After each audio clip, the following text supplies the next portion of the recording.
Olá, pessoal, tudo bem? Sejam todos bem-vindos a mais um Toca Podcast. E hoje eu vou apresentar esse programa sozinha, porque Paulo está resfriado. Gente, desejem melhoras para o Paulo Sérgio. E hoje, gente, eu vou receber uma pessoa maravilhosa aqui, que eu estava muito ansiosa para esse bate-papo, porque eu sou muito fã de novelas, como todos vocês já sabem, vocês que me conhecem. Aliás, um beijo pro Léo Tramontim, que é uma pessoa que eu queria muito que estivesse aqui comigo hoje, porque ele que me ajudou a completar esse álbum de figurinhas dos 50 anos das telenovelas. E hoje a gente vai conversar sobre os bastidores de muitas delas. Estou aqui, gente, com Wolf Maia, seja bem-vindo. Obrigado, meu amor. Estou feliz de estar aqui.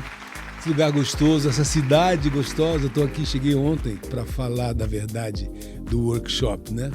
E vai ser um evento muito importante aqui para a cidade, para mim, e eu quero falar sobre isso hoje e conhecer você. Ai, a gente está muito feliz. Sobre o que você quiser, estou completamente à vontade. Ai, que bom. Vamos conversar falando sobre a tua escola de atores, né? Que afinal é o que está te trazendo a Curitiba nesse momento e também a outras cidades aqui do sul do Brasil. Exato. Me conta um pouquinho como é que deu essa virada de chave. Vou deixar de repente, atuar diretamente num set de gravação de novela e vou preparar esses atores, esse elenco que está vindo aí. Mas foi por causa das novelas que eu acho que aconteceu a escola. Eu sempre quis 30 anos de TV Globo, estou lá há muitos anos, acabei de sair agora há pouco tempo. Eu sempre quis, nesses anos todos, fazer uma Central Globo de formação. Tem Central Globo de produção, de jornalismo, de novelas, eu queria de formação, mas não foi possível montar uma escola lá dentro. Então eu falei, vou montar uma escola fora. E fiz a escola de atores em São Paulo, já tem 20 anos, que eu montei a escola dentro do Shopping Frei Caneca, em São Paulo, e já tem 10 anos que eu montei a minha segunda escola no Rio de Janeiro, na América 2000, no Freeway. O que essa escola faz? Ela é uma escola de arte dramática, na verdade. Ela estuda teatro, cinema, televisão, dança, vídeo, câmera, fono, enfim, tudo que o ator necessita para se profissionalizar. Mas o mais importante dos segmentos talvez seja o segmento de cinema e televisão, porque a gente tem um super equipamento. Então eu tenho estúdios grandes, eu tenho equipamento, eu tenho unidade móvel, eu tenho caminhão de externa. Olha que legal. Eu faço filmagem fora do centro de Tudo isso de com os estúdios. alunos? Tudo com os alunos. Então é uma escola de formação profissional, são 3 anos, 6 semestres, e dá o DRT, registro profissional, e principalmente dá uma formação fantástica de treinamento, porque você não consegue fazer audiovisual, você não consegue fazer cinema e televisão se você não tiver equipamento, se não tiver todo o universo onde você vai aprender a se transformar, ou pelo menos se adequar como ator àquela linguagem ampliada, maior, sutil, realista. Porque muita gente pensa assim, eu quero ser ator e isso basta, meu talento basta. Mas não, ainda mais para televisão. Você precisa aprender toda a marcação que existe numa cena, porque geralmente são estúdios pequenos, né? E sabe mais do que isso?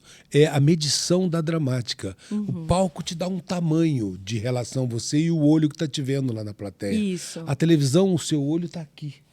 A lente traz você e você é ampliado, o seu rosto 100 vezes maior do que o que ele é. É verdade. Então é tudo muito mais delicado.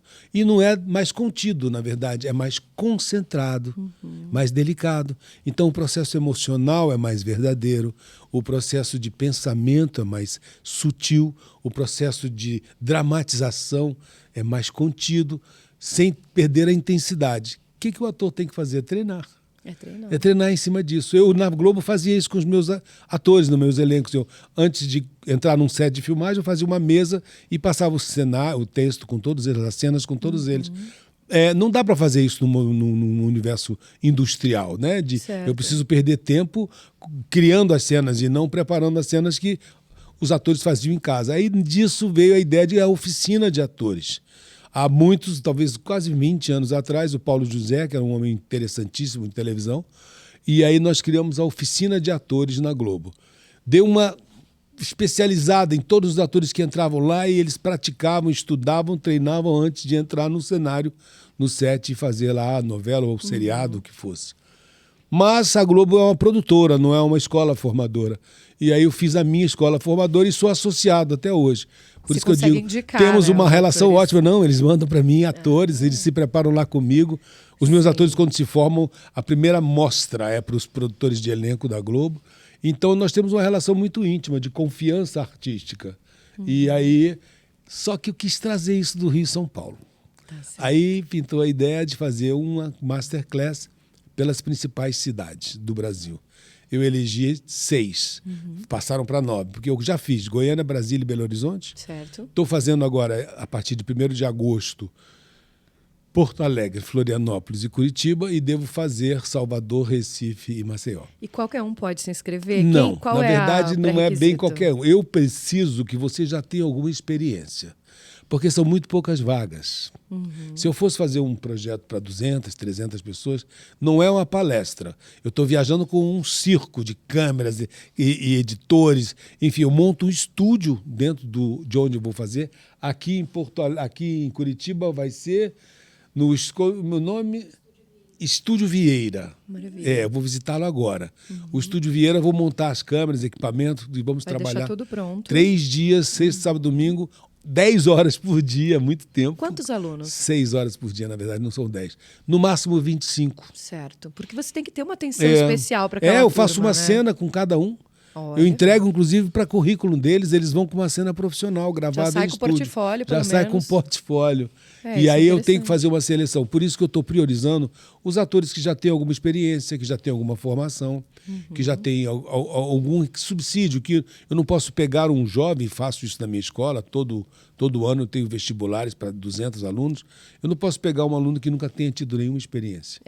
E aí eu não consigo tirar dele pouco aquela tempo, produtividade que eu preciso para ter um registro profissional dele.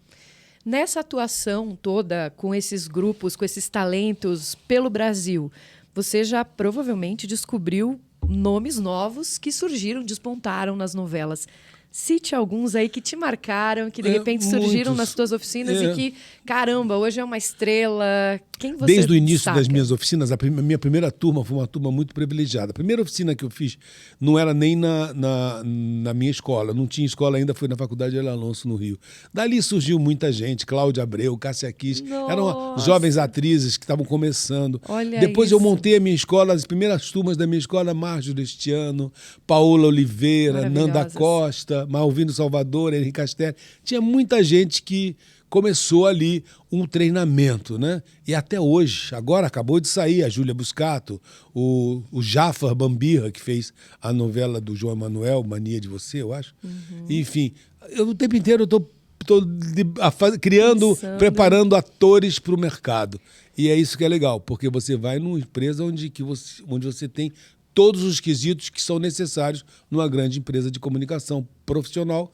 Você treina antes, quando chega lá, você não faz feio, você faz bonito. Olha só. E eu sei também que você foi o responsável por descobrir várias carinhas novas de Malhação, porque você foi um dos primeiros Foi o diretores começo, de a Malhação né? foi querido, porque era um projeto inicial da Globo que primeiro me interessou por isso, para formar novos atores. Vamos fazer um casting de um espaço, era um espaço fora do Projac, era na Cinédia, era longe, era um estúdio antigo, onde faziam os filmes da Cinédia no passado. E a gente montou uma academia que era tudo dentro. E com o decorrer da Malhação, eu fiquei alguns anos, eu passei o projeto para fora e fiz a primeira excursão da Malhação até a Serra. Enfim, ali como surgiu muita gente, né? Carolina Dickman, tanta gente começou ali. Na verdade, foi a primeira tentativa de escola. Escola profissional, já formando profissionalmente, mas falando sobre a juventude. A dramática, o texto era jovial, eram jovens autores, jovens atores, jovens diretores. Então foi um começo muito interessante. O novo, né, era a Nova Globo. Acho que durou mais de 20 anos. Pois é, A durou Globo. muito tempo. Ficou muito tempo. Muitas gerações. Né? E daí começou a vir muita gente que está hoje brilhando aí nas telas. Legal. Dessa galerinha que participou de Malhação, teve algum caso de coloca meu filho, e não sei o quê? Tem uma coisa Rola curiosa. isso? Tem uma coisa curiosa. Os pais, diferentemente dos pais do passado, que ficavam envergonhados quando seus filhos iam para o teatro, largavam a profissão. Eu queria que fosse dentista e vai ser ator. Enfim, hoje em dia, há muitos anos, já há alguns anos... É uma já, profissão marginalizada, né? nós perdemos essa marginalidade, né? E os pais passaram a investir nos filhos. Isso é muito bom, principalmente para os filhos. Então, o pai sabe, a mãe sabe que aquele meu segundo filho, aquela minha filha mais nova ou a mais velha, ela é desembaraçada, ela canta, ela aparece em festa, ela imita...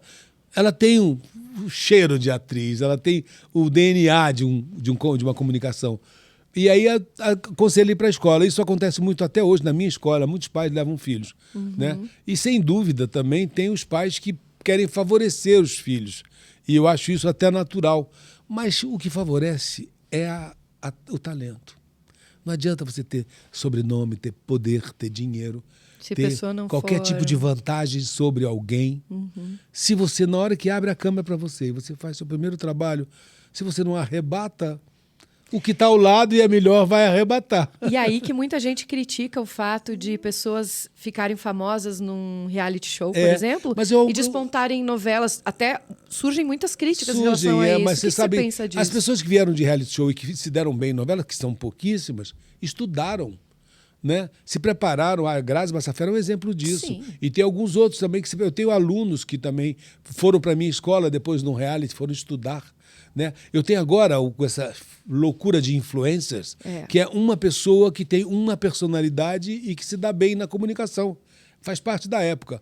Atores são uma pessoa que tem muitas personalidades, que fazem todas elas, e o ator em si é uma pessoa que se presta a isso. É uma especialidade muito mais ampla. Não é um comunicador particular, é um criador do coletivo do mundo, da sua época, das pessoas que ele convive e que reproduz.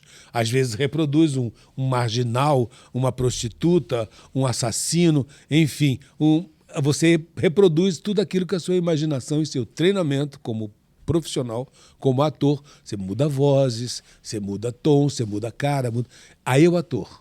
A Grazi Massafera, em Verdades Você Secretas... vê, aquilo é um upgrade. Ela não era mais uma atriz de reality show, a boca era de uma muita atriz. gente Ela estudou. Criticava ela, né? Estudou. Ela estudou e muito. Estudando, você chega, se você tem talento como ela, ou como qualquer um de vocês. O brasileiro tem muito talento. Tem, né? O brasileiro, desde pequeno, ele canta, ele dança. Você vai no carnaval, você vê todo mundo se expondo. O brasileiro é extrovertido, você entendeu? É brincalhão, é piadista. Mesmo dependendo de áreas diferentes, do norte, meio, sul, de qualquer lugar, você tem uma cultura própria, que é fomentado ali pela família, pelos amigos, pela cidade. Então, nós temos essa habilidade de convivência com a arte dramática. Verdade. Venho estudar para valer, principalmente aquilo que conhece pouco. Cinema e televisão, porque a gente não faz isso em casa.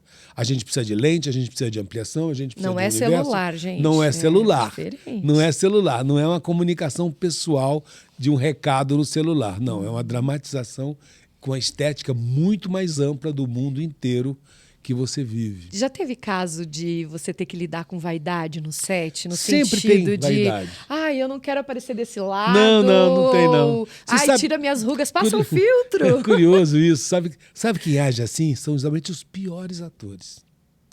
Os piores estão ligados... O ator que está ligado na imagem que ele está sendo projetada, ele está fora de si mesmo. Ele tem que estar ligado aqui dentro, no que ele está sentindo, no que eu sinto por ela, no que eu amo. No que o personagem quer Ele dizer, perde né? completamente a relação de um olho do lado de fora me olhando. Quem faz isso é quem está na frente do espelho, que no frente do espelho você se olha, você só se observa. É completamente diferente do universo do ator, da atriz. Então, de cara, quando a gente vê que alguém tem esse comportamento, ele só pode ser uma pessoa que está na frente do espelho. Eu acho que nem a modelo, falando assim, não pode ser atriz, mas pode ser modelo, pode ser manequim. Até no modelo manequim, você vê Gisele Bündchen, o sucesso, que ela tem uma personalidade em cena. Né? Aquela menina... Tem algumas modelos maravilhosas brasileiras e que são despontando aí, são Victoria's Secret, são modelos do mundo inteiro. O que elas têm? Elas têm uma dramática, elas têm uma colocação como personagem, elas desfilam de um jeito aqui, e olha que é só modelo, não abre a boca. Na hora que abre a boca, muda tudo, vira vida, que é o ator. Até não abrir a boca, você é uma fotografada. A partir do momento que você abre a boca, você passa a ser vivenciada. E você passa a ser viva. Não dá para ser como no filme Cantando na Chuva, né? Em que a atriz lá do filme era dublada, né? Naqueles filmes mudos do início. Não dá para consertar isso, não né? Não tem como consertar. Você tem que trabalhar a voz, né? E no mundo moderno agora você não é só mais a voz, né? Todo mundo, mesmo que não seja bailarino, tem que trabalhar o corpo. E não é só a estética da academia, não. Tem que ter distanciamento, tem que saber montar um corpo. Quem tem que trabalhar voz, canto, mesmo que você não seja cantora, mas você tem que trabalhar as texturas da tua voz. Como é que você tira uma voz lá em cima, uma voz aqui no meio de uma voz baixa, mais dramática, que você tem que falar. Wolf, mas eu não quero ser cantora, eu quero ser atriz. É tudo igual, mas tudo junto. Faz todo sentido. Não existe mais essa geração maravilhosa agora que incorpora tudo em torno de uma personalidade, de uma inteligência, de uma sensibilidade só. Tem que aprender tudo isso. Corram atrás, vocês vão transformar o mundo. Então você consegue apresentar os teus alunos para os caçadores de elenco? Todos eles vêm. Para os produtores. Eles sabem que ali é um arsenal de jovens atores. Né? E aí eles vêm ver. E isso que eu estou fazendo aqui no Paraná, e eu estou fazendo com o Sul, e no Centro-Oeste e Norte, eu estou montando uma elite de atores que eu estou selecionando para fazer um projeto que envolva o Brasil inteiro, com todos os nossos sotaques, feito por jovens atores. Espero que muitos deles venham de Curitiba. Tomara, né? E se vier alguém muito paranaense com o leite quente, não tem problema. Faz, Você sabe de uma coisa mais deliciosa do mundo? O sotaque você perde. Sotaque é como um personagem. Você não só perde o seu próprio sotaque, como você aprende a fazer outros. Nossa, às vezes você faz um personagem de Dostoiévski, que é uma russa, e você nasceu em Goiás. Você, às vezes, faz uma americana e você nasceu no Nordeste. Enfim, os atores mantêm a prosódia pessoal, que é gostoso, faz parte da sua personalidade. O ator profissional sabe perder a sua prosódia na hora que precisa. Isso é verdade. E criar outra. Você só perde a sua original quando você começa a criar novas formas, novos sotaques. E aí você amplia a atriz ou ator que você é. E depois de tantos anos trabalhando com televisão, você percebeu alguma mudança na dramaturgia brasileira? Como é que está vindo essa geração agora? Olha, a dramaturgia do mundo está em mudança, né? O mundo todo, você vê agora a premiação de Oscar, deu para um filme que é um filme que não concorreria naturalmente ao Oscar e ganhou. É um filme menor, de low budget, pouca produção barata, a história de uma menina e os relacionamentos amorosos e sexuais dela.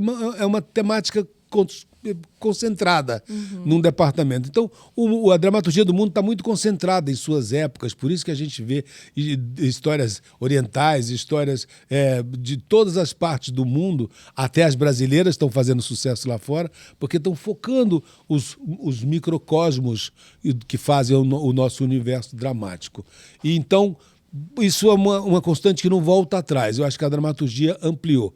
O ator também ampliou. Acho que o ator também ele está se preparando, não é mais só para o teatro, é para o cinema, é para a televisão, é para o streaming. Eu dou aula de dublagem na minha escola. Olha, é maravilhoso você aprender a dublar. Você fazer voz, se você dublar um desenho animado e dublar uma atriz dramática num filme qualquer, além de ganhar um bom dinheirinho, você expande as suas possibilidades vocais e dramáticas, né? Então, o ator tem que saber tudo. Aí que não é influencer. Porque é melhor do que aquela dublagem xarope automática, né? Que a gente tem na inteligência artificial, que a concorrência acho que a desleal, inteligência artificial é o máximo, mas tem coisas do humano que ela jamais vai chegar na qualidade humana, né? É verdade. E eu me lembro que quando você estava escolhendo o elenco para A Viagem, que inclusive está reprisando agora de novo na TV e já reprisou tantas vezes, um sucesso, né, da teledramaturgia. Foi um sucesso. Você pensou meio que de cara naqueles dois personagens, do Otávio Jordão e da Diná. Na verdade, Torlone, eu já tinha trabalhado com os dois. Fagundes. São meus dois amigos maravilhosos, dois amigos queridos. Eu estava enfrentando talvez o maior desafio da minha vida. Porque A Viagem tinha 25 dias para entrar no ar. Vinha uma novela preparada e a novela faliu. Não sei se não deu certo, ou o autor morreu, alguma coisa aconteceu. E aí o Bones me procurou e falou assim, você tem alguma coisa para me sugerir para botar no ar? Era o ar de uma novela das 7, né? E foi às 7 horas, não foi nem uma novela das 8. E aí eu falei, eu vou estudar. Ivani Ribeiro tinha acabado de fazer Mulheres de Areia dela, e tinha sido um grande sucesso. Outro sucesso, né? Falei, vou lá na Ivani. Raquel. A Ivani tem um arsenal de histórias. Na ponte aérea eu achei a viagem, lendo as Ivani Ribeiro. Cheguei na casa dela em São Paulo, falei, quero fazer a viagem. Ela riu, falou assim, tá louco, vai fazer uma novela espiritualista na TV Globo. A empresa totalmente católica, tem missa às 10 horas da manhã, doutor Roberto Marinho é ligado à Igreja Católica, não vai nunca deixar você nem falar nisso lá. Eu falei, mas eu vou camuflar.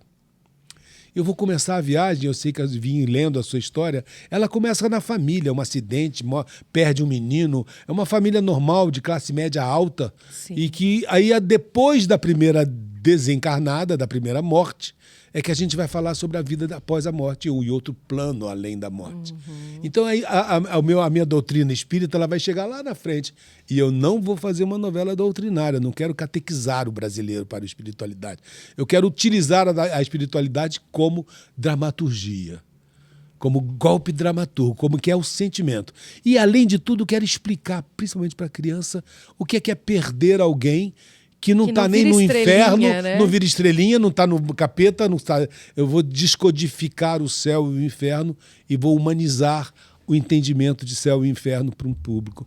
Aí a Ivani falou, é sua, pode levar, fazer o que você quiser. Mas já não era um remake? Não tinha sido feito Tinha nos anos feito há muito 70, tempo atrás, na Tupi, nos anos 70. 60, 70, né? E, na verdade, o mais difícil desse remake era a reprodução do céu e o inferno. Então a Ivani conteve muito as cenas de céu e inferno, a novela era mais curta, porque a reprodução do céu e o inferno já era uma reprodução contida. E eu não, eu inventei um inferno que era uma muralha que eu alaguei. Eu fui atrás do inferno de Dante, na inspiração da literatura universal do Dante, e aí fiz um inferno de Dante, as pessoas ficavam alagadas, onde tinham alpinistas que subiam um morro, e eu cortei a corda e os alpinistas voavam pelo morro. E pegou um pouco do hype do sucesso de Ghost também, né? Ghost pegou o sucesso, sabe de quem? Construiu o Alexandre, o Guilherme Fontes.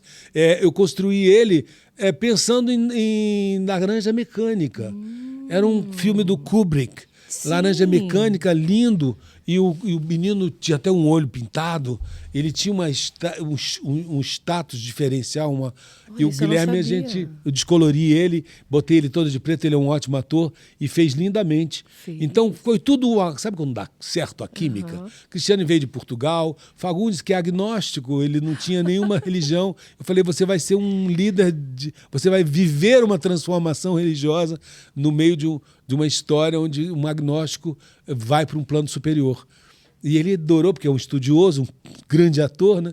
Aí que está o desafio, o tamanho dos atores. E eles ficaram marcados, assim, porque recentemente eles estiveram em Curitiba com um espetáculo e muitas pessoas os procuraram para falar da viagem. Exatamente. Né? É algo que pega na pessoa. Muito embora eles tiveram outros papéis incríveis. Foi impregnado na história deles, eles transformaram o público com aquela história. Aquela Dinah e aquele Otávio Jordão... Jamais vão ser esquecidos. Não, e nem aquele Alexandre.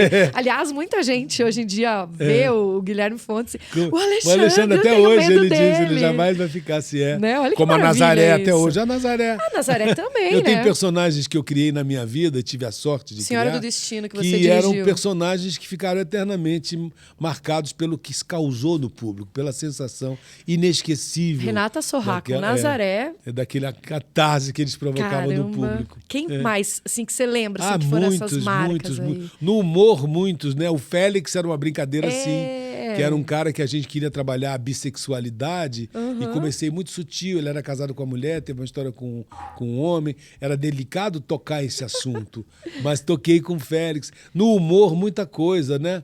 Com a Glória Pérez eu fiz coisas deliciosas. A Glória é uma grande autora e a gente sempre se entendeu, a gente é amigo. Fizemos uma coisa linda chamada Hilda Furacão. Nossa, aquilo foi incrível. Que era lindo. A história como uma menina de classe média alta, educada, ela se desesperou num casamento abandonado, parou o táxi vestida de noiva na frente de um prostíbulo e se abrigou ali. E a partir dali criou-se a Hilda Furacão e ela teve uma vida de prostituta sem ser, mas sendo, e que era, na verdade, o público entendia a ausência de amor ou a tristeza de uma perda, até que ela aconteceu de encontrar um frei, que também, com toda a religiosidade e o celibato do frei, se apaixonou pela prostituta. Quer dizer, um casal improvável, né? Sim. Nem Shakespeare faria um casal tão improvável. Sempre levantaram esses questionamentos, colocam retratos da realidade, do que a gente está vivendo naquele momento. E até hoje eu gosto de rever as novelas antigas para comparar, né? Eu acho, por exemplo, o Rock Santeiro, eu acho eterno, uma novela atualíssima sempre, né? Eu acho que esse impacto da grande dramaturgia brasileira que veio a partir das telenovelas é que tem que ser reencontrado, porque o brasileiro não é que ele não vê mais novela, o jovem não, o jovem zapeia e não tem mais saco de ficar assistindo 200 capítulos. Mas o adulto que a novela está mais curta também, a novela mais curta, e o adulto que tem o hábito desde a adolescência de seguir a novela, sente falta. Sente falta de histórias mais verticais, personagens mais carismáticos, coisas mais audaciosas ou mais improváveis. Quando a novela puxava o suspiro do espectador e ele ficava completamente envolvido com aquilo. Nós temos, eu não pretendo mais fazer novelas, eu já fiz a minha contribuição, mas o Brasil tem que continuar mantendo essa fantasia, esse timing, essa expectativa e essa emocionalidade do público brasileiro. Isso não pode se perder, né? Muito embora hoje em dia as pessoas maratonem séries na internet. Por isso, vamos atrás de séries. As séries estão mais perto, né? Estão mais próximas e também deixam aquilo um pouco mais... ágil. Um ritmo mais ágil, né? Antigamente você tinha que ficar esperando até segunda-feira para saber o que ia acontecer com As séries tomaram esse espaço por isso. São produções 7 horas maravilhosas. Da noite. São produções maravilhosas. Você assiste quando quer. Quando você pode. Você perdeu a escravidão da TV aberta. Nossa, né? isso foi maravilhoso. Que a novela te escraviza daquele horário. Então, os jovens zapeia, vai assistir a série na hora que ele quer, e a série é muito bem feita. E nós temos... Esse é o caminho da modernidade, não tem como voltar atrás. Outro tema polêmico que você abordou numa das novelas que você dirigiu, que foi Barriga de Aluguel, trouxe à tona um tema que, para a época, até hoje, né, né, algo questionável, né? Mas na época, mais ainda, você está falando de 88, por aí, 89, se não me engano, em que uma determinada mãe precisava gerar o filho na barriga de outra mulher. E tinha todo um conflito. Passou em vários países essa novela. Passou no mundo inteiro. Isso é a grande Glória Pérez, que a Glória sempre teve polêmicas incríveis em relação à existência humana. Ela traduz os personagens dela dentro de um padrão de humanidade e de resultado que a gente se retrata, vê, aprende, emociona. Isso ela fez em várias novelas. Comigo já fizemos, além da Hilda Furacão, que era uma explosão de comportamento inesperado. A gente, na Barriga de Aluguel, tratou dessa quem é a mãe, quem gera ou quem é a dona do óvulo. Nossa. E quem cria, na verdade, ficou a verdade de quem é a mãe. Hoje, no mundo mais moderno, não é mais nem quem gera e nem quem que doou o óvulo. É quem cria aquele ser humano. Às vezes você cria um ser humano que você não gerou e nem é óvulo seu, não saiu da sua barriga, mas você adotou o amor por ele, criação e responsabilidade, e aí você passa a ser a mãe ou o pai. Então, a Barriga de Aluguel foi o começo dessa discussão sobre família. O que é uma família? A base da família é amor. Exatamente.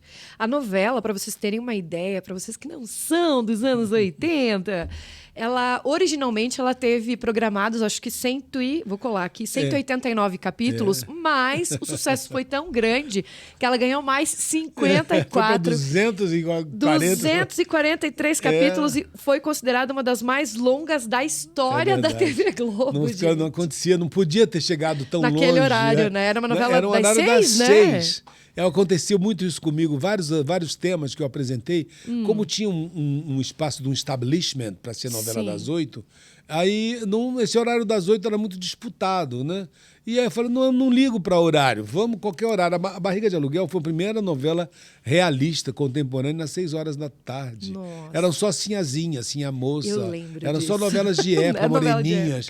Né? E aí, depois das moreninhas e tudo, a gente entrou com Barriga de Aluguel. Foi um tapa na cara, assim. O espectador falou, o que é isso? O que é isso? Aí comecei a trazer um público, dobrou o público de 6 horas da tarde, nós passamos a ser o horário de maior audiência da Rede Globo às 6 horas da tarde.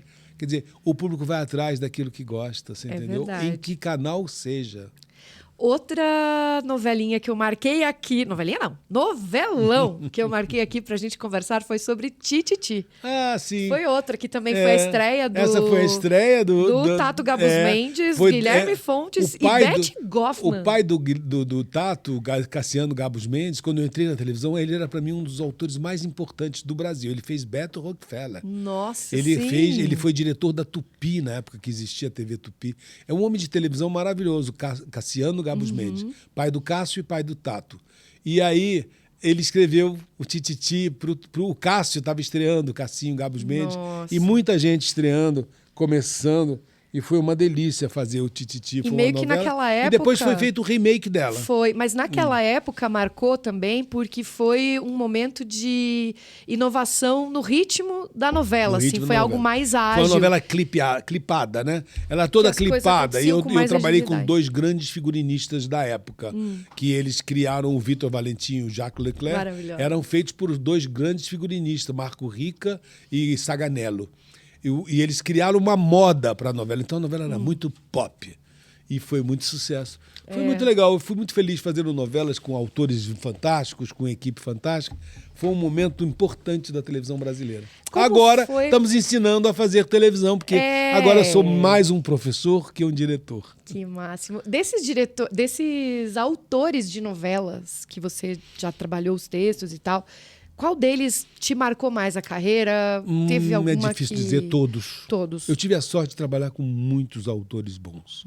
Você falou da Glória Pérez. A Glória é uma parceira de vida. A Ivani me ensinou muito, a primeira grande autora com quem eu convivi.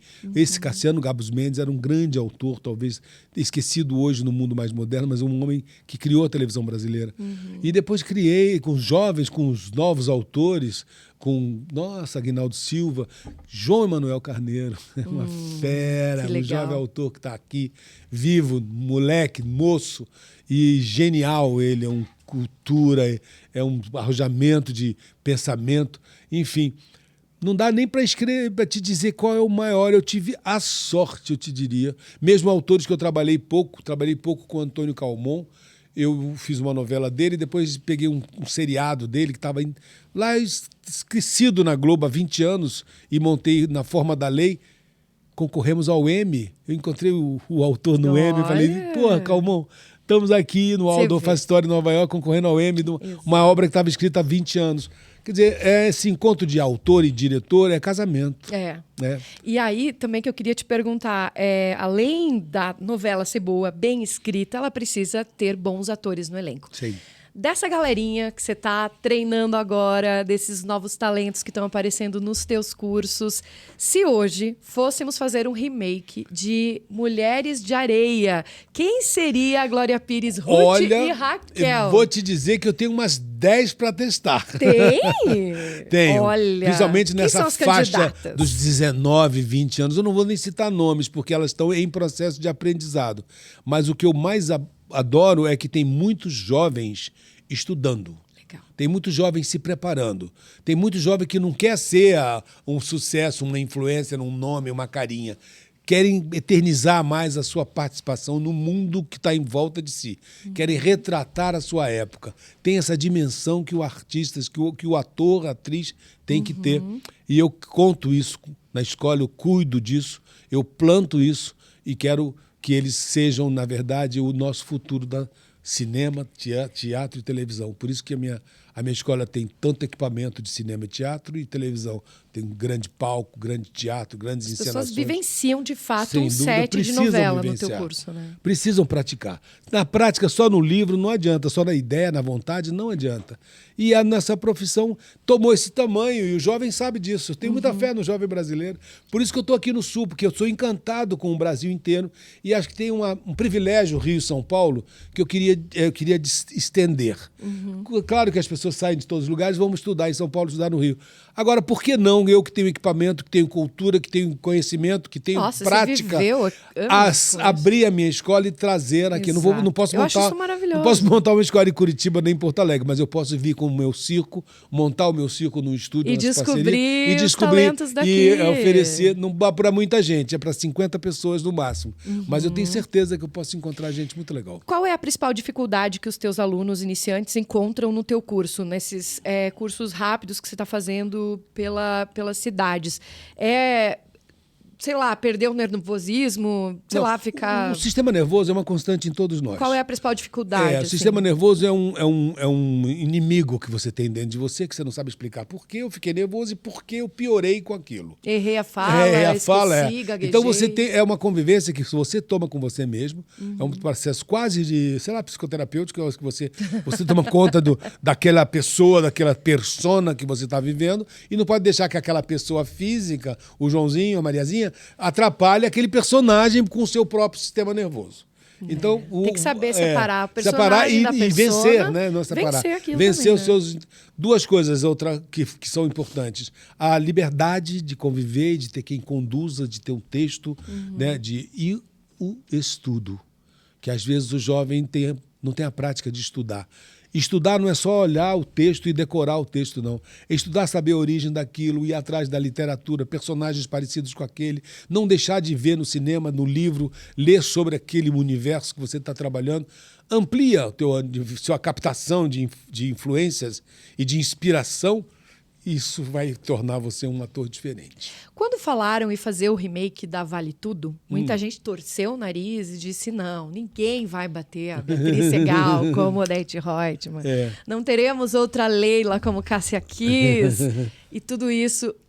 Como é que você encara essa nova versão atualizada com dilemas antigos e alguns outros novos colocados agora, porque tem que dar essa atualizada no texto também, né? Eu não estava no Brasil desde a estreia do Vale Tudo. Eu tô em Nova York, cheguei no Brasil mês passado, então eu vi muito pouco. Tu viu pouco ainda? Eu não posso falar muito sobre o Vale Tudo, mas eu sei que é um grande roteiro, é um grande texto.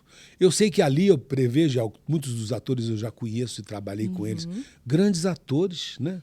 Débora é uma grande atriz, Thaís é uma grande atriz, tem grandes atores ali, o Alexandre Nero é um grande... quer dizer, eu tenho um casting privilegiado, de qualidade. Eu conheço a história, mas eu não fiz o Vale Tudo. Sim. Eu não fui diretor do Vale Tudo. E me parece que esse comparativo do Vale Tudo em relação ao passado e ao presente tem prejudicado um pouco a audiência, o carisma. Eu acho isso uma bobagem, eu acho meio preconceituoso e acho que houve muito um fomento em torno disso, sabe? Quando eu fiz um remake das Mulheres de Areia, que a Eva Vilma tinha feito na Tupi, a personagem da Eva Vilma, muito bem feita por ela, 20, 30 anos antes, ela não escravizou, ela não aprisionou a Glória Pires em torno das gêmeas Ruth e Raquel. Verdade. Nós tínhamos aquela inspiração, a gente nem tinha assistido os capítulos, era uma inspiração e uma dedicação à Vivinha, que fazia a Ruth e Raquel, que a Glória fez a dela. Quer dizer, eu acho que tem um pouco de mídia, de situação, prejudicando essa novela, e essa novela nem é uma má novela, é uma boa novela. Eu não acredito que ela seja mal feita, porque tanta gente talentosa fazendo, mas ela tem esse estigma. Talvez eu não goste de replays, por isso acho que os remakes eles continuam, eles trazem uma expectativa que prejudica, né? Eu vou te falar, porque eu puxei esse assunto, eu sei que você não dirigiu Vale Tudo, mas eu puxei esse assunto porque justamente você trabalhou num remake de Pecado Capital, né? Obviamente, por não termos acesso em 1998, à novela anterior, a gente não tinha essa referência, não tinha um Globoplay na época para você assistir a de 1975 e comparar o Francisco Cuoco, né? Enfim, você não tinha como fazer essa comparação. Então, eu acredito que tenha sido mais fácil. Você acha que, de repente, hoje, com acesso ao streaming, as novelas antigas, está possibilitando mais essa comparação? E talvez isso dificulte fazer uma nova Mulheres de Areia, uma nova A Viagem. Dúvida. Eu não consigo imaginar outra Cristiane Torlani e o Fagundes. É uma obra de arte que foi muito, muito bem sucedida, como essas que você citou, Viagem, Mulheres de Areia. É muito difícil você fazer uma nova concepção quando você tem acesso ao original, né? Por isso que mais que eles façam o Vento Levou, a gente vai sempre lembrar da Vivian Leigh, do Taron Paul, fazendo O Vento Levou. Então, tem determinados remakes que são difíceis. Eu agora acabei de ver um remake no teatro do Sunset Boulevard, que é aquele filme maravilhoso e que foi feito no cinema e foi feito no teatro e tem um remake agora. Agora, a concepção da peça, da Norma Desmond, da peça, que é a personagem principal, é completamente diferente da primeira montagem. O remake também pode ser uma inspiração para uma renovação de olhar em cima daquela mesma temática. Isso pode dar uma saída de fazer um remake completamente diferente do anterior e com o mesmo DNA. Eu acho que é sempre um desafio. E o que eu gostei do Pecado Capital, quando você fez o remake, foi trazer alguns atores emblemáticos da época, como o próprio Francisco Cuoco, que voltou fazendo outro personagem, né? Acho que o Salviano Lisboa, né? Ele tinha feito o Carlão. O Carlão fez o Salviano. Eu achei que isso ia ser divertido. Eu tentei brincar com o remake. Eu achei isso muito legal. Tentar não levar muito a sério o remake do Pecado Capital, que foi um grande sucesso, da Janete Claire, reescrito pela Glória Pérez, que era uma admiradora da Janete Claire. Eu dirigi ele, que eu fui admirador do Daniel Filho, que era o diretor original. Quer dizer, ali o remake era quase uma homenagem ao original. É diferente de Vale Tudo, que tenta buscar uma diferença total e atualizar alguns dilemas e não se lembrar do original. Nem dá para se lembrar. Não. Essa foi uma saída talvez inteligente da gente, da Glória e minha. Vamos fazer uma homenagem ao original no Pecado Capital. Foi um sucesso. Vocês mudaram o final, inclusive. Mudamos, inclusive, o final. A Glória teve a autoridade, assim, a inspiração de mudar o final e foi muito bom. Eu não diria que tenha sido a minha melhor novela, que eu mais gostei, mas nós conseguimos vencer essa dificuldade de refazer um remake e sem prejudicá-lo, tendo uma audiência igual ou melhor. Mas é difícil. Porque teve aí, como concorrer com Senhora do Destino, Renata Sorraca, sua belíssima Nazaré. Não tem outra Nazaré. Fazer de novo a Nazaré. Tem que dar um tempo aí, porque eu não sei como é que vai ser. Eu acho que fica na memória do espectador, né? E eu acho também que tem histórias novas. Tem autores novos surgindo? Tem autores novos. Quem que tá por aí? Olha, tem autores novos. A própria autora da Vale Tudo é uma grande autora. Eu tenho trabalhado com autores novos e eu acho que esse é um foco que eu chamo a atenção para jovens que estão envolvidos no audiovisual, no cinema, no teatro. Procure. Se você tem inspirações, se você gosta de escrever, tem seu computador que facilita tanto tudo. Você pode pesquisar tudo pelo mundo afora. É tão fácil você adquirir informações de tudo. Criem, escrevam. Se você tem essa tendência, tem essa inspiração, tem essa vontade, não se critique, não precisa fazer uma obra-prima na primeira vez. Mas tem a prática de escrever, de botar suas ideias no computador, botar no papel, botar aonde quer que seja, porque nós precisamos de quem retrate a nossa época. E só você, jovem, que vai retratar a sua época como você a vive. Então, você é responsável por retratar a sua época. Arregaça essas mangas aí e vamos escrever se você tem habilidade para isso. Mas e como chegar? Eu tenho um texto... Escrevi meu roteiro de novela, como é que eu chego na televisão? Como é que eu apresento a minha obra? Tem como chegar. Você escreve, tem como você chegar através das pessoas, através dos gestores, né, dos diretores, tem como chegar através dos bancos de arquivo, tem como chegar também através da minha escola. Eu tenho 2 ou 3 captadores de texto e que fazem e trazem para a gente fazer. Você não vai entrar fazendo uma novela das 8, mas você vai entrar vendo o seu texto sendo feito por uma escola de teatro com jovens atores, ou vendo o seu texto feito por uma companhia de teatro, uma escola de televisão, enfim. Procura que você vai encontrar pares. Legal. Na tua escola de atores e nesses cursos, você usa textos de novos autores? Uso de novos autores, textos originais. Tem alguns remakes que eu quero dar a dificuldade para os atores recriarem aquele personagem de Closer, por exemplo. Um roteiro americano fantástico. Tem personagens super tortos. Às vezes é um estudo para um ator estudar aqueles personagens. Eu uso muito roteiros de cinema e uso muito roteiros novos. De arquivo de roteiros. Eu fiz uma sequência de cenas agora com um novo roteirista, um novo chamado René Belmonte, que é um rapaz que fez um roteiro de cinema para mim, é um autor de cinema, e a obra dele foi toda feita por um módulo que se formou na minha escola ano passado, só com textos dele. Quer dizer, foi um reconhecimento de um texto. Olha que legal. Isso existe, claro que existe, e a gente está aberto para isso. Que maravilha. Eu tô adorando esse papo, porque eu tô conversando com alguém que escreveu as novelas que eu assisti a minha vida inteira, que eu assisto sempre, que agora não tá mais fazendo novela, Não, né? mas estou fazendo muitas outras coisas, inclusive aqui em Curitiba. Convida a galera, então. Eu estou muito feliz de estar aqui. A gente vai estar aqui no segunda semana de agosto. Recapitulando, me dá as datas, por favor. Pode falar em voz alta.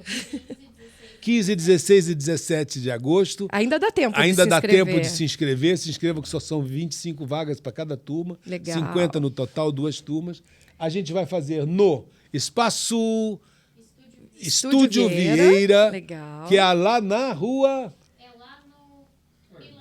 Pilarzinho. Legal, legal. E a galera que quiser saber mais, a gente vai deixar um link também. Vai deixar o link, você se informa através do www.wolfmaia, que é a minha escola de atores, e você se informa através de... Pelo Instagram da Escola de Atores Wolf Maia. Boa. E pelo Instagram da Posto e Pêndulo também. Legal. E antes de eu fazer as minhas últimas perguntinhas aqui para o Wolf, porque eu tô adorando esse papo, eu quero convidar você que está aí em casa, que também sonha em ter o teu próprio podcast. Então, o nosso podcast é patrocinado por Estúdios da Toca. Como você sabe, aqui a gente tem um espaço gostoso para você locar, tirar o teu projeto do papel e transformar isso numa realidade. Então, faça a tua locação. Nosso contato está aqui embaixo. São 5 câmeras em 4K, ambiente climatizado no centro cívico. Tudo prontinho para você fazer o teu projeto acontecer. E também, caso você queira uma segunda opção, a gente tem o Estúdio 2, onde você traz teu videomaker, teu fotógrafo e produz as tuas videoaulas, ou então faz aquela nova sessão de fotos para o LinkedIn, para o teu portfólio. Traz tuas ideias para cá e a gente conversa, você usa os estúdios e transforma teu sonho em realidade. Wolf, voltando para o nosso papo. Vilões e vilãs das telenovelas. Eu tô aqui com uma página aberta no meu livro de figurinhas. De vilãs. Gente, eu completei esse álbum, tá? Ai, que delícia. Eu e Leonardo Tramontim, aliás, Léo, um beijo, que eu sei que o teu sonho era escrever novelas, mas ainda tá em tempo, o Wolf falou que tá em tempo. Quem são os piores vilões que você já passou Os vilões são maravilhosos. Teledramaturgia. O sonho de um ator, eu sou ator também. E o sonho de um ator é fazer um grande vilão. É, né? O vilão permite você viajar, você fazer coisas que você, como pessoa física, jamais faria. Você, como pessoa realista, jamais faria. A realidade dos vilões são particulares, únicas, avassaladoras. Então, se a gente vê uma Odete Reutemann, uma Carminha... Uma Nazaré. Uma Nazaré da vida... Quantos vilões a gente tem aqui e que entraram para a eternidade. Então, eu prefiro muito mais, é muito mais difícil, eu respeito muito mais. Alexandre. Respeito muito mais o ator ou a atriz que fazem o mocinho. A mocinha é muito difícil. Bendita Regina Duarte, que conseguiu fazer tantas mocinhas. As namoradinhas do Brasil. Tantas namoradinhas do Brasil. Como deve ter sido doloroso para ela. O tempo inteiro está rescindindo em torno... Eu sei que a viúva porcina da Regina foi uma explosão para a Regina, pessoa artística. A Raquel porque de Vale Tudo, ela pôde fazer uma coisa para fora, diferenciada, e é uma ótima atriz. Enfim, os vilões terão seus lugares eternamente. Criem grandes vilões, que vocês autores, porque eles serão vivos. O que você diria para um jovem ator que está começando a fazer o curso, que vai pegar um super vilão numa novela logo de cara? Se prepara ele também para apanhar no supermercado? Como é que isso? Isso já é o resultado do público, né? O público é muito feroz, porque ele te ama e te odeia. Na verdade, ele reproduz em cima de você a fantasia dele, a imagem que ele tem daquela pessoa, aquilo que você provocou nele. Então, ao te encontrar, ou te escrever, ao falar de você, ele projeta toda aquela gama de emoções que você provocou e a culpa é sua.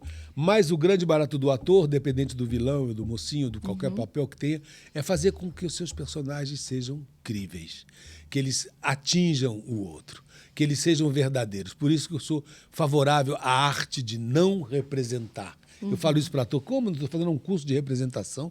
Não, no acting, não atue, não represente, encontre a verdade de você. É muito mais doloroso, difícil, tira muito mais sono, você fica construindo dentro de você, com os seus sentimentos, com a sua habilidade, com a sua expressão, os seus personagens, por mais dolorosos ou vilões que eles sejam, do que você construir uma coisa que você imagina e reproduz.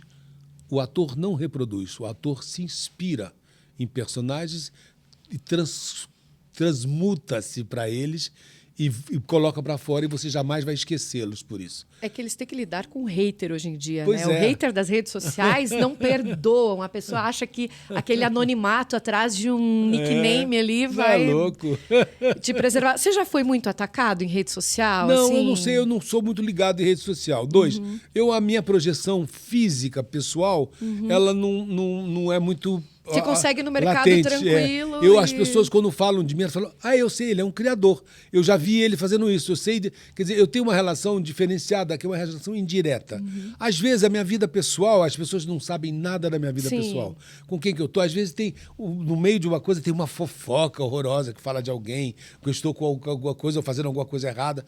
Nunca vi, mas eu fiquei sabendo que pipoca, né? Porque esse Mas te mundo... incomoda? Não, é porque eu não vi, não me atê, não me toca, e ela não cresce, não dilui. Fico mais triste quando vê alguma coisa, e é raramente, de alguém que é referência. Não é alguém que é uma referência, ou foi uma atriz que eu dirigi, ou tem uma referência assim, e ela está às vezes, eu tenho pena da pessoa que vive em torno disso.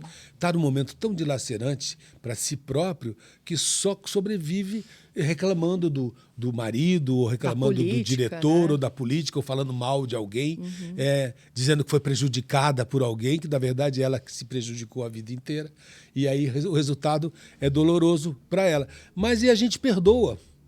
Porque eu aprendi a perdoar essas coisas menores, porque essas coisas não chegam. E a rede social, a liberdade de dar ideias, vai dar essa possibilidade da pessoa dar ideias, às vezes estapafúrdias, coisas absurdas, né? Tem uma coisa que às vezes falam, a gente dava as festas da minha casa, para quando acabava a novela, nunca no início, quando acabava, a gente dava uma festa de congraçamento. Ah, que legal. Paramos de gravar, vamos dormir amanhã, Uhul. juntava todo mundo. E eu proibia a imprensa, proibia tudo, porque eu não precisava divulgar, a novela estava feita, não precisava lançar a nova coisa. Então eu fazia sempre no Era final. mais uma celebração. Era uma né? celebração pessoal nossa. E volta e meia saíam notícias que aconteciam loucuras dentro dessas celebrações. As casais se separavam, casais se faziam, as pessoas tomavam droga. Quer dizer, quem está do lado de fora tem essa imaginação. As revistas de fofoca tem essa ficavam imaginação enlouquecidas. absurda de encontrar ou inventar coisas que não existem para vender as suas revistas. Então hoje nem tem mais revista, né? Graças a Deus. Sim, mas já tem foi a o tempo. internet Tem a com os internet que fofoqueiros de tem plantão. os mesmos fofoqueiros de plantão. São pessoas que a gente não sabe de onde vem, o que fez, o que fazem e que sobrevivem a isso. Mas nesse caso aí também, acho que uma indicação é a pessoa ter um assessor de imprensa, Sem né? dúvida. É Sem dúvida. necessário para o ator ter Eu um acho assessor, que sim, né? porque o ator fica mais exposto a isso, né? Eu já vi atores maravilhosos serem expostos por causa de um comportamento, ou por causa de uma suspeita, ou por causa de um relacionamento, e aí cheio de preconceito sobre ele. Eu tenho pena de alguns atores que não mereciam esse tipo de falta de educação. Talvez um assessor, alguém que cuide mais da imagem, que proteja ele, né? Eu acho que Ainda talvez mais um ator em ascensão, ou alguém que já é muito faz famoso, necessário, né? sim, sem dúvida. Eu acho que um assessor de mídia. E também, como sugestão, eu acho que ator precisa, eventualmente, ir no psicólogo, certo?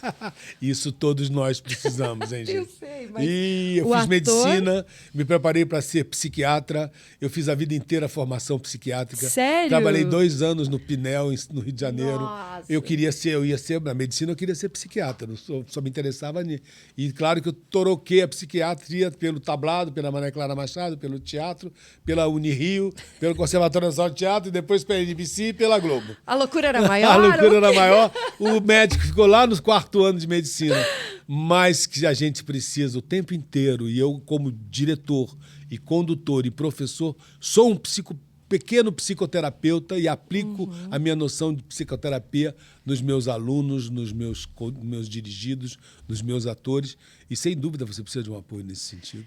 Isso é verdade. E pra gente encerrar, vou fazer a perguntinha que o Paulo mandou, gente. O Paulo não tá aqui hoje, eu tô sentindo muita falta dele. Eu sei que você também deve ter percebido, porque ele tá sempre aqui fazendo aquelas perguntinhas, né, que às vezes eu não faria e tal. Mas ele não mandou nada demais. Ele simplesmente perguntou realmente sobre esse posicionamento exagerado de alguns atores enquanto pessoas normais, né, nas redes sociais, se isso acaba prejudicando o sucesso de uma novela ou não. Não sei se prejudica ou não, porque, na verdade, são muitos fatores, assim, né? São muitos fatores. Eu acho que essa exposição nas redes sociais é desnecessário para o ator. Eu acho que ela é mais para quem não tem exposição. O ator começa a criar uma vida artística, uma vida de personagens, uma vida de criação tão fantástica e recebe espontaneamente o aplauso, ou até as vaias, mas a partir de um fato, de um personagem, de um trabalho, de uma obra, que ele é sanado nessa carência da opinião do outro. A opinião do outro interessa mais para quem não é ninguém. A opinião do outro, por isso que a rede social, às vezes, ela é habitada por pessoas muito desinteressantes. E quem apenas que as pessoas ainda levem a sério algumas coisas tão desinteressantes que são ditas, porque você tem a solidão de não ter ninguém, então você tem a sua rede social. Utilizem as redes sociais para coisas maiores. É verdade. É maravilhoso isso. É verdade. E deixe de lado um pouco a mediocridade. Muito bem. Wolf, eu estou muito feliz que você veio, que você topou bater esse papo aqui com a gente. Prazer, meu amor. Estou aqui também muito feliz com vocês. Obrigada. Tá? E agosto tá aí, então, Tá. gente. Ó, é 15, 16 e 17 de agosto em Curitiba. O link tá aqui embaixo. Fica ligado, se inscreva se você também tem esse sonho. Eu quero ir para uma novela, eu quero ir para o cinema, quero aprender sobre os bastidores, eu quero aprender sobre o posicionamento de câmeras, o olhar, como que funciona tudo isso, a voz. Gente, vale muito a pena, é um curso completinho aí para você dar esse up, né? E, eventualmente, esses atores que você vai conhecendo são aqueles que depois vocês vão serão grandes daqui a pouco. pensando. Daqui a pouco a gente vai se encontrar daqui a alguns anos. Sabe daquele podcast, quem surgiu? Tá aí. Aqueles que a gente estão nos vendo aqui, que vão se jogar nessa profissão, que dá um resultado fantástico, Verdade. pode fazer você feliz. Agora dá trabalho. Dá, claro. Como Não toda é fácil. profissão, Não é um golpe né? de sorte, não. É, porque todo mundo acha, vou virar ator. Se tudo der errado, eu viro ator. Que péssima frase é essa, né? Verdade. É um trabalho incrível, Insano. que dá muito trabalho, exige muito da pessoa. Verdade. Do psicológico, de tudo. Então, se você tem esse sonho e quer levar a sério, então fica a dica pra você. Acho que vale a pena investir, vale a pena ir atrás e correr atrás, se esse for realmente o teu sonho, Wolf. Obrigada. Prazer enorme te receber Prazer aqui. é meu amor. Fique ligado, nas próximas semanas a gente tem mais Toca Podcast aqui no canal da Toca Cultural. Não se esquece de ativar o sininho para se inscrever aí no nosso canal e ficar ligado nos próximos vídeos. A gente tem aí a festa do Dia Mundial do Rock esse fim de semana, então nos próximos dias vai ter vídeo novo no canal falando dessa festa do Cross que a gente vai cobrir e vai trazer os melhores momentos para vocês também. Fique ligado aqui na Toca. Espero o Paulo recuperado no próximo episódio. A próxima vai ser com o Paulo. Beijo, gente. Tchau, tchau.